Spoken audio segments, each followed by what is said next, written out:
عروج آدم خاکی سے انجم سہمے جاتے ہیں. یہاں آدم خاکی سے میری مراد فوج نہیں ہے.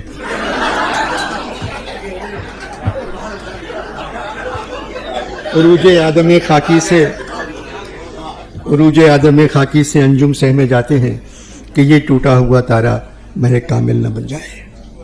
دوسرے ملکوں کے انسان چاند پر اتر رہے ہیں.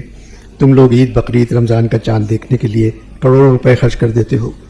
جو لوگ چاند کو دیکھتے ہیں ان کو اپنا کمر بند نظر نہیں آتا تو چاند کیا نظر آئے گا؟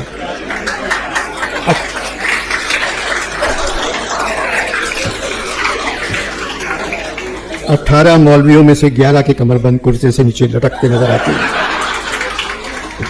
میں نے 1000 بار قائد سے کہا قسم خدا کی یہ خواب میں نے نہیں دیکھا تھا.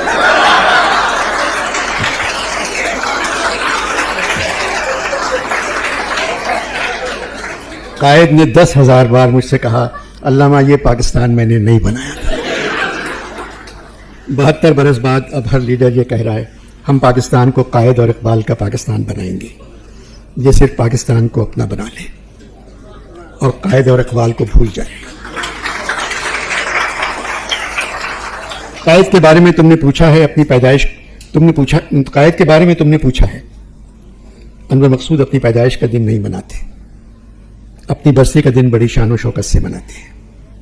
تم لوگوں نے اب قائد کی وفات 11 ستمبر کی چھٹی بھی ختم کر دی ہے. اس دفعہ 11 ستمبر کو قائد نے گھر پہ دعوت کی تھی. قائد نے مجھے مولانا ابوالکلام آزاد غالب اور فیض کو بلایا تھا. غالب کو فیض کے کہنے پر بلایا کیونکہ غالب اپنے ساتھ کچھ نہ کچھ لے آتے ہیں.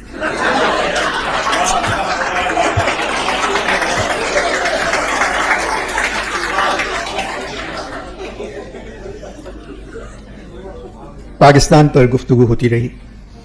غالب نے پوچھا محمد علی صاحب آپ اکیلے ہیں جو اپنی برسی بڑے شوق سے مناتے ہیں. قائد نے کہا آپ کا ایک شعر مجھے علامہ نے سنایا تھا. پاکستان کے وجود میں آنے کے بعد میں پریشان اور ساتھ ساتھ پشیمان بھی ہوا. علامہ وہ کیا شعر تھا؟ غالب نے کہا میں سنا دیتا ہوں. کہتے ہیں جیتے ہیں امید پہ لوگ ہم کو جینے ہی کی امید نہیں. سال بھر بعد مجھے اس ملک کے ٹھیک ہونے کی کوئی امید نظر نہیں آئی. میں چلا آیا. خود کو خوش قسمت سمجھتا ہوں اور اپنی برسی کے دن خوش رہتا ہوں. غالب نے پوچھا کیوں؟ فیض نے کہا مرزا قائد نے ملک ٹوٹتے نہیں دیکھا. مشرقی پاکستان الگ ہو گیا, بنگلہ دیش بن گیا. 4 صوبے بچ گئے, چاروں میں یاری دوستی نہیں ہے. قائد نے بے ایمانی نہیں دیکھی. قائد نے بے نامی اکاؤنٹس نہیں دیکھے, منی لانڈرنگ نہیں دیکھی. سیاستدانوں, سرکاری افسروں اور فوج کو امیر ہوتے نہیں دیکھا.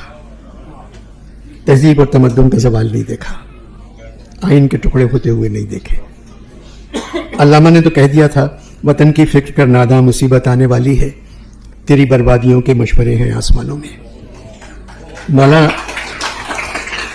مولانا آزاد نے کہا فیض آپ نے تو 14 اگست 47 کے بارے میں کہہ دیا تھا یہ داغ داغ اجالا یہ شب گزیدہ سحر, وہ انتظار تھا جس کا یہ وہ سحر تو نہیں. غالب بولے قائد ہندوستان میں رہتے پاکستان بنانے کی کیا ضرورت تھی؟ مولانا نے کہا میں نے بھی قائد سے یہی کہا تھا. مرزا مارچ 1940 رام گڑھ کے جلسے میں نے کہا تھا میں مسلمان ہوں اور فخر کے ساتھ کہتا ہوں کہ مسلمان ہوں. اسلام کی 1300 برس کی شاندار روایتیں میرے ورثے میں آئی ہیں. میں تیار نہیں کہ اس کا کوئی چھوٹے سے چھوٹا حصہ بھی ضائع ہونے دوں. اسلام کی تاریخ, اسلام کے علوم و فنون, اسلام کی تہذیب میری دولت کا سرمایہ ہے.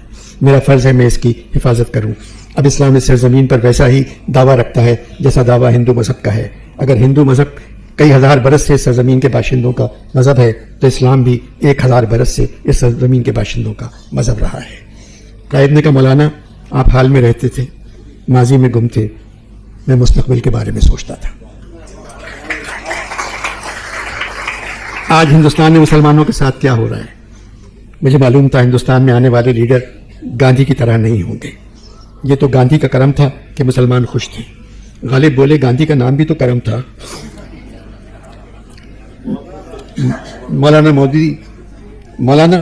مودی سوچتا نہیں اگر ہندوستان سے نظام الدین اولیاء, غریب نواز, امیر خسرو, بابر, اکبر, شاہجہاں, سر سید, میر تقی میر, سودا, داغ, مصفی, انیس و دبیر, انشاء, جرت, ناسق, ولی, حالی, ذوق, ابو الکلام اکبر آبادی رسوا نذیر اکبر آبادی جگر مرد آبادی استاد ولایت خان بسم اللہ خان فیاض خان بڑے غلام علی خان اللہ رکھا امجد حسین سلطان خان دلیپ کمار اختر علیمان خواجہ احمد عباس سردار جعفری مخدوم محی الدین مجروح جانثار مستر خیر آبادی ریاض خیر آبادی رشید احمد صدیقی ذاکر حسین عصمت چغتائی قرۃ العین حیدر کو نکال دیں تو صرف آگ کا دریا بچے گا.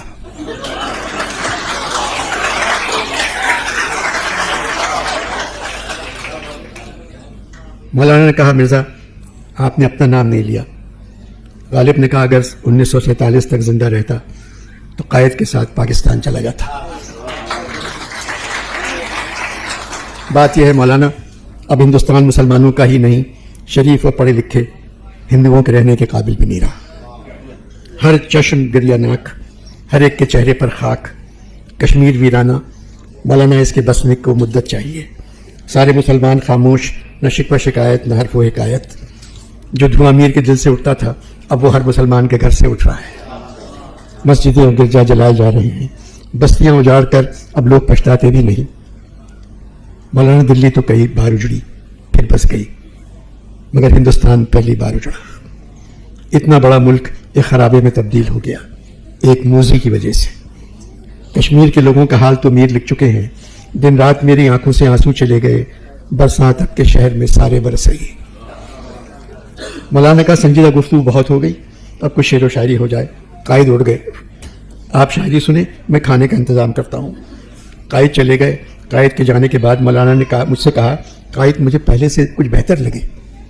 فیض نے کہا عمران کے وزیر اعظم بن جانے کے بعد خوش ہیں کہہ رہے تھے ایک ایماندار تو آیا.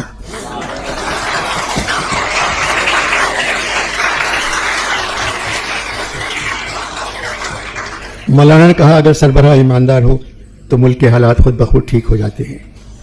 سورہ آل عمران میں ہے اے ہمارے رب اب ہمارے دلوں کو دوسری طرف نہ پھیر بعد اس کے تو نے ہمیں ہدایت کی راہ دکھلا دی اور ہمیں اپنی جانب سے رحمت عطا کر. علامہ تمہارے یہاں ہر آنے والی حکومت کہتی ہے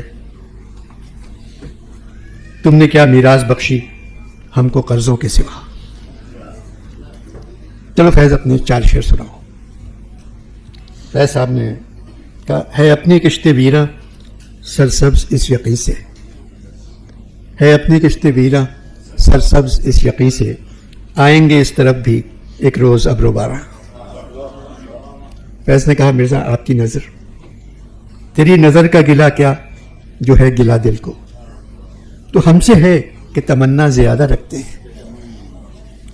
پھر درے دل پہ کوئی دینے لگا ہے دستک جانیے پھر دل وحشی کا طلبگار ہے کون. چاند نکلے کسی جانب تیری زیبائی کا رنگ بدلے کسی صورت شب تنہائی کا. مرزا نے کہا فارسی شاعروں کو پڑھا ہے تم نے. مرزا نے بہت تعریف کی. پھر میں نے اپنے 4 شعر سنائے جو تم نے لکھ کر بھیجے تھے کہ علامہ یہی شعر سنایا کریں. میں کہ میری غزل میں ہے آتش رفتہ کا سراغ میری تمام سرگزشت کھوئے ہوں کی جستجو نہیں اس کھلی فضا میں کوئی گوشے فراغت یہ جہاں عجب جہاں ہے نہ قفس نہ آشیانہ. جوانی ہے تو ذوق دید بھی لطف تمنا بھی ہمارے گھر کی آبادی قیام مہماں تک ہے. مرزا نے کہا دوسرا مصرع دوبارہ پڑھو. ہمارے گھر کی آبادی قیام مہماں تک ہے. مرزا بولے علامہ تم مر چکے ہو ورنہ میں کہتا جیتے رہو. کیا مصرع لکھا ہے تم نے. ہمارے گھر کی آبادی قیام مہماں تک ہے. دردمند شاعر لگتے ہو.